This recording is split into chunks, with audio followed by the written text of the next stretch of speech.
नमस्कार, आप देख रहे हैं जन खबर। खबर देहरादून से है।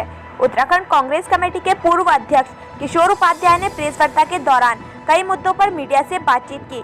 किशोर उपाध्याय ने कहा कि लॉकडाउन के दौरान सभी कांग्रेस के सदस्यों से चर्चा व कुमाऊं मंडल में भ्रमण किया गया। इस दौरान उन्होंने सरकार पर भी निशाना साधते हुए कहा कि सरकार ने सभी व्यवसाय को बंद किया है, लेकिन शराब की दुकानों को 10 बजे तक खुला रखा। बाकी किसी व्यवसाय के बारे में सरकार को कोई ध्यान नहीं दे रही है। वहीं व्यवसाय ठप पड़े हैं। सरकार कोई भी आकलन व्यवसाय के लिए नहीं कर रही है।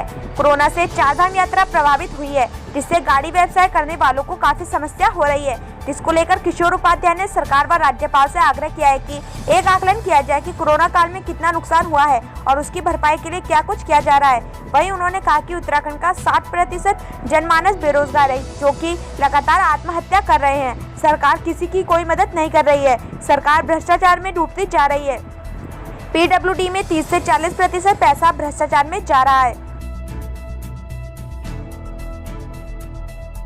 ये कह रहे थे कल जब मेरी बात हुई, वो भी कल के धरने में वो कि एक गलत संदेश न जाए इसलिए आए, नहीं तो उनको जुकाम बुखार कहीं जो है उनका स्वास्थ्य ठीक नहीं था। और हमारा गुटबाजी होती है, हर उसमें होती है। क्या पत्रकार जगत में नहीं है?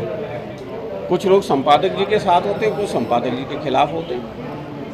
तो ये हर जगह गुटबाजी होती है, लेकिन अंततः हमको एकजुट होकर के जो हमारे सामने राज्य राष्ट्र को लेकर के चुनौतियां हैं और पार्टी को लेकर के चुनौतियां हैं, उनका सामना करना चाहिए। मैं ये नहीं कह रहा हूँ, अगर मैं ये समझता हूँ कि भाई मेरे साथियों के साथ अगर जाती हुई है तो मैं अपनी बात को उठाऊँगा, लेकिन उसकी भी एक सीमा होती है।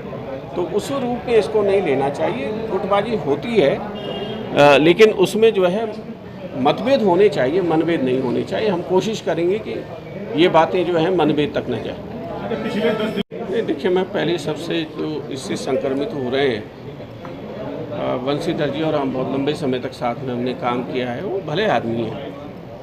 वो इतने भले आदमी है कि उन्होंने कह दिया कि आगे से अब मोदी जी के नाम भरोसे मत रहियो भैया, मोदी जी के भरोसे मत रहियो, अपनी वोट मिलने वाला, जितना ठगना था ठग चुके हैं। तो इससे अच्छा मतलब जो है सपाट बात करने वाला, मैं तो उनको नमन करना चाहता हूँ आपके माध्यम से।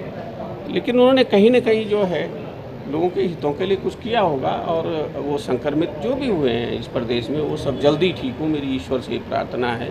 लेकिन हमको थोड़ा ध्यान रखना चाहिए। हमने आज तो इसलिए भी यहाँ पर ये रिस्क लिया है कि लोगों के सामने चीज़ें आ सकें, हम लोग कह सकें। और मेरे ख्याल से मैं कांग्रेस जनों से और बाकी विपक्षी दलों से भी ये निवेदन करना चाहता हूँ कि वो लोगों को मुद्दों को उठाने का काम करें। जो मैंने 2 चरण में अभी प्रदेश का दौरा किया है, अगले चरण में जब करूँगा तो उसमें भी बाद में आपके बीच में आऊँगा। लेकिन भ्रष्टाचार पर लगाम लगनी चाहिए। प्रदेश लुट गया है पूरी तरह से, और मैं चाहता हूँ कि इसका संज्ञान सरकार ले, और 2000 से लेकर के अब तक जितने भी जिस पर ये आरोप लगे हैं, एक सक्षम न्यायिक कमीशन बना करके उसकी जांच होनी चाहिए। कानून को अपना काम करना चाहिए, और जो दोषी है उनको सज़ा मिलनी चाहिए। सरकार किस तरीके से? नहीं, मैं तो मैं सवाल खड़े नहीं कर रहा हूँ। जो वस्तु स्थिति है वो मैंने आपके माध्यम से जनता के बीच में जाए। सरकार को करों से कितना नुकसान हुआ, सरकार को GST से कितना नुकसान हुआ, ये तो वो आपके माध्यम से लोगों के सामने रख रही है। लेकिन जो लोगों को जो व्यवसाय में, तब चाहे वो पर्यटन के व्यवसाय में, तब चाहे होटल के व्यवसाय में, तब चाहे परिवहन के व्यवसाय में, तब चाहे वो जो है ट्रेडिंग में है, या किसान है, या जो बेरोजगार हो गए हैं, उनके लिए आपके क्या योजना है? मान लीजिए यहाँ पर सामने ये होटल है, तो इसको इस बीच में कितना नुकसान हुआ उसका आपके पास न तो आप आकलन कर रहे हो, न लोगों को बताने का काम कर रहे हो। तो आप उसके, और सबसे बड़ी समस्या शिक्षा के क्षेत्र में बच्चों का भविष्य आज दांव पर लग गया है।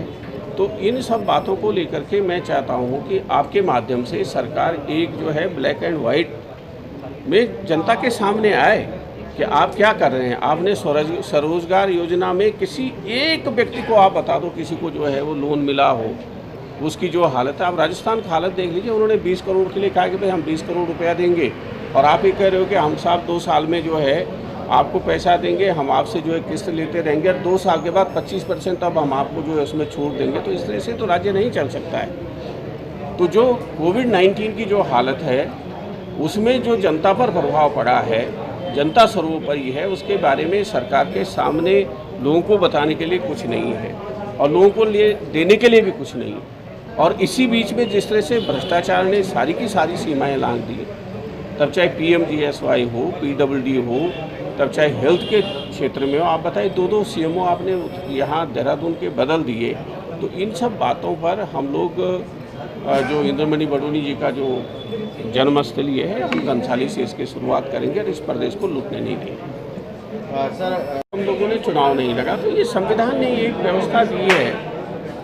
वो अगर कोई भी पार्टी चुनाव लड़ना चाहती है, यहाँ मेरे ख्याल से 6 या 7 राष्ट्रीय राजनीतिक दल हैं, 35-40 रजिस्टर्ड दल हैं, तो वो सब चुनाव लड़ना चाहते हैं। तो ये जो कांग्रेस ने और अंबेडकर साहब ने जो व्यवस्था की है, उसके अनुसार अगर कोई काम करता है तो उसको काम करे। बाकी जनता देखेगी कि भाई किसका क्या भविष्य होता है, ये तो मतदाता तय करेगा।